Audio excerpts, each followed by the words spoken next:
MBBS in abroad. Apollo MedSkill 6 years of MBBS program will be completed in 35 lakhs only.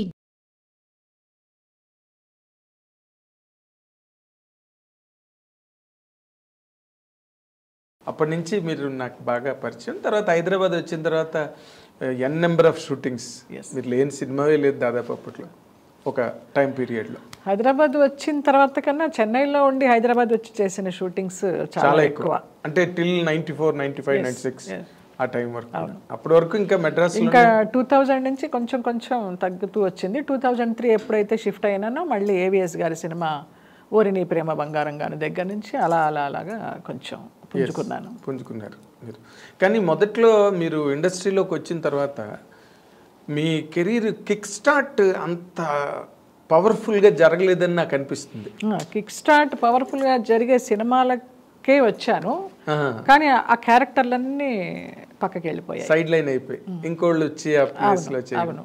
అంటే గతంలో కూడా మనకున్న భానుమతి గారు చేయవలసిన క్యారెక్టర్ సావిత్రి గారు చేయడం, షావు గర్జానికి గారు చేయవలసిన క్యారెక్టర్ ఏమో సావిత్రి గారు దేవదాసులో చేయడం, ఇవన్నీ మనకి పరిపాటిగానే ఉన్నాయి ఇండస్ట్రీలో. కానీ చాలా నాకు యాప్ట్ అయ్యేవన్నీ అలా వచ్చి వెళ్ళిపోయినాయి. అది మరి నా దురదృష్టమా వాళ్ళ అదృష్టమా తెలియదు.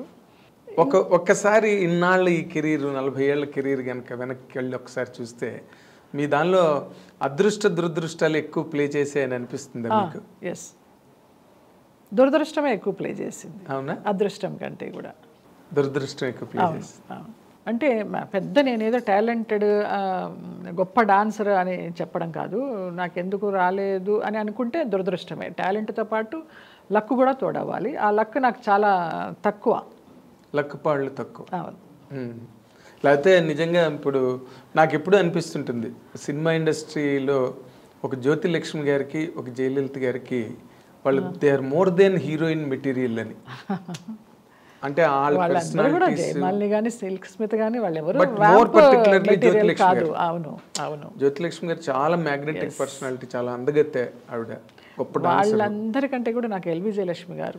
ఎల్వి జయలక్ష్మి గారు అది వేరు. She is a classic dancer.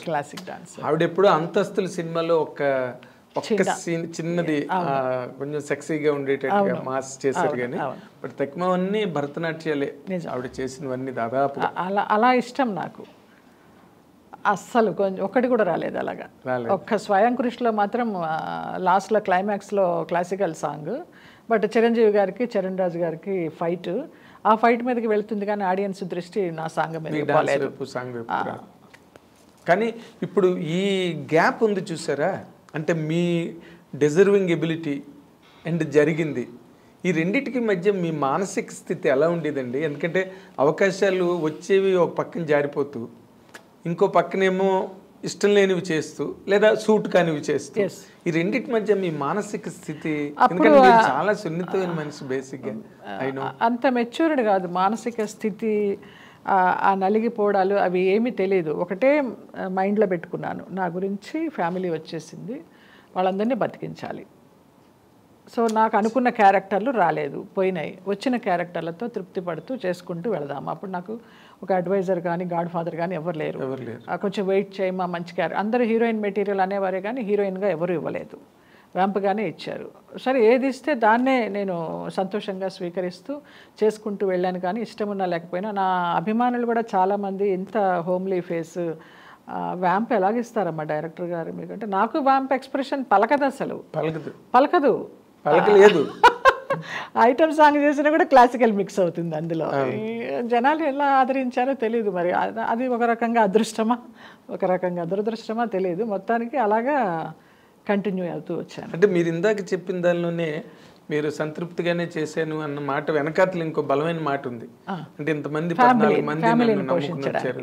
అసలు నాకు అర్థం కాలేదండి, ఒక ఆడపిల్ల జీవితం మీద ఒక 14 మంది డిపెండ్ అయిపోయి, అందులో అన్నదమ్ములు కూడా, ఎవరైనా ఎక్కడైనా అన్నదమ్ములు కష్టపడి ఆడపిల్లల్ని సెక్యూర్ చేస్తారు. మీ ఇంట్లో అంత రివర్స్ ఏంటండి అసలు? ఎప్పుడు నాకు అర్థం కాదు. చిన్నప్పటి నుంచి కూడా 6వ సంవత్సరం నుంచి నేను డాన్స్ ప్రోగ్రామ్స్ ఇస్తూ, నేను అక్క చాలా సిస్టర్స్ లాగా ఎర్న్ చేస్తూనే ఉన్నాము. డిగ్రీ అయిన తర్వాత ఆంధ్రనాట్యం కోసమని ఇక్కడికి వచ్చాను.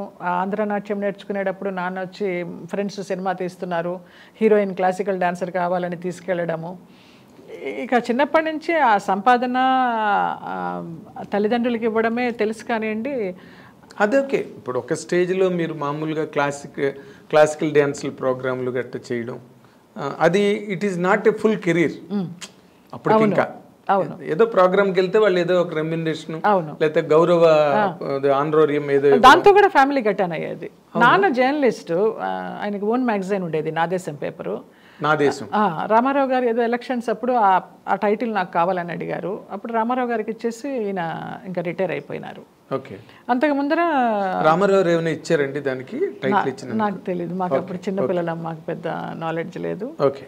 సో మా డాన్స్ ప్రోగ్రామ్స్ మీదే గెట్ ఆన్ అవుతూ వచ్చారు. అవునా? అన్నదమ్ములు మగపిల్లలు పెద్దన్నయ్యకి ఏదో ఒక 1000 రూపాయల కట్నానికి ఆశపడి అన్నయ్యకి పియూసీ అంటారు కదా అప్పుడు 10th క్లాస్, అది అవ్వగానే పెళ్లి చేసేసారు. ఒక ఇల్లరికి పాలిలాగా అన్నయ్య వెళ్ళిపోయాడు పెద్దన్నయ్య. రెండో అన్నయ్య ఏమీ లేదు, తను బీఎస్సీ చదువుతూ అలాగే అంత పెద్ద బాధ్యత గలవాడు కాదు. ఇంకా తప్పలేదు. మీకు పెద్ద మనసు అన్నది ఇంటి దగ్గరే ప్రారంభమైంది, చిన్నప్పటి నుంచి ఉంది. అదే అంటున్నాను. అందుకనే సినిమా ఇండస్ట్రీని మీరు కంప్లీట్గా ఇచ్చేసుకోగలిగారు, అర్థం చేసుకుని వాటిలో ఉండే ఇబ్బందులు కానీ సాధక బాధకాలన్నింటినీ అర్థం చేసుకుని గెటాన్ అవ్వగలిగారు సినిమా ఇండస్ట్రీలో. అది నా గొప్పదనం అని నేను చెప్పను, ఏదో నా తల్లిదండ్రులు ఇచ్చిన జన్మ గొప్పది అనుకుంటాను, అంతే. చాలా గ్రేట్ మీరు.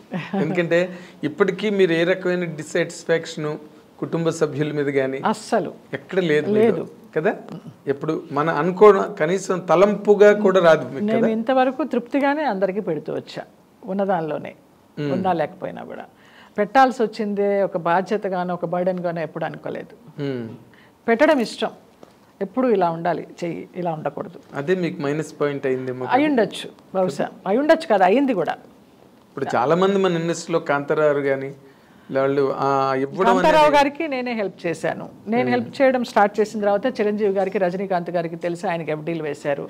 మమత, మన కమెడియన్ మమత, ఆమెని సామాన్లన్నీ బయట పడేసి అద్దె కట్టలేదని రోడ్డు మీదకి ఏడిస్తే ఆమెకి నేను 25,000 ఇచ్చి చిరంజీవి గారికి చెప్తే ఆయన ఎఫ్డీ వేశారు దానికి. చిరంజీవి గారు ఒక గొప్ప మాట అంటారు ఎప్పుడు కూడా, నేను పాలకొల్లు నుంచి ఎవరో ఆయన అభిమానులు వస్తే అప్పుడు తీసుకెళ్ళాను, నాకు ఫోటో కావాలమ్మా చిరంజీవి గారితో అంటే, ఆయన అక్కిరాజు గారు అని చాలా పెద్ద ఆయన, మనం పాలకొల్లు వైపు షూటింగ్లకి దానికి వెళ్ళినప్పుడు లొకేషన్స్ పర్మిషన్ అది ఇచ్చేవారు. చనిపోయారు. వంశీ గారికి, పెద్ద వంశీకి చాలా దోస్తు ఆయన. తీసుకువెళ్తే వాళ్ళతో ఫోటో దిగి నా గురించి చెప్పారు, ఈ అమ్మాయి వృత్తి వేరు ప్రవృత్తి వేరు, తను చేసే వేషాలకి తను చేసే సేవా కార్యక్రమాలకి అసలు పొంతనే ఉండదు, మేము ఏదైనా చిన్న సహాయం చేసి పెద్ద పబ్లిసిటీ ఇచ్చుకుంటాము, ఆ అమ్మాయి అలా కాదని కాంప్లిమెంట్ ఇచ్చారు నాకు. What a great compliment. Megastar Chiranjeevi గారి దగ్గర నుంచి అలాంటి కాంప్లిమెంట్ అంటే పట్టం కట్టుకోవాల్సినంత కాంప్లిమెంట్. ఎగ్జాక్ట్, సంతోషించాను చాలు. అలాంటి ఒక మాట ఎంతో తృప్తినిస్తుంది. ఇవన్నీ ఈ అసంతృప్తులన్నీ పక్కనకి వెళ్ళిపోతాయి. అంటే మీరు సినిమా ఇండస్ట్రీలో మీకు లభించిన ఈ కైండ్ ఆఫ్ సాటిస్ఫాక్షన్ ఏదో, దాంతో మీరు ఇంటి హోమ్ ఫ్రంట్ లో ఉన్న షాక్స్ ని బాగా ఇచ్చేసుకున్నారు అనుకుంటున్నాను. అంతే కదా, కరెక్ట్. అంటే బయట ప్రపంచంలో మీరు more successful than at home. అవును, అంతేనా? అవును. మరి మీరు ఎప్పుడు కూడా వాళ్ళకి, కుటుంబంలో ఉన్న వాళ్ళందరికీ మీరు మీ తోవ మీరు చూసుకోండి, మీ పని మీరు చేసుకోండి అని ఏ రోజున చెప్పలేదు? ఏ రోజు చెప్పలేదు.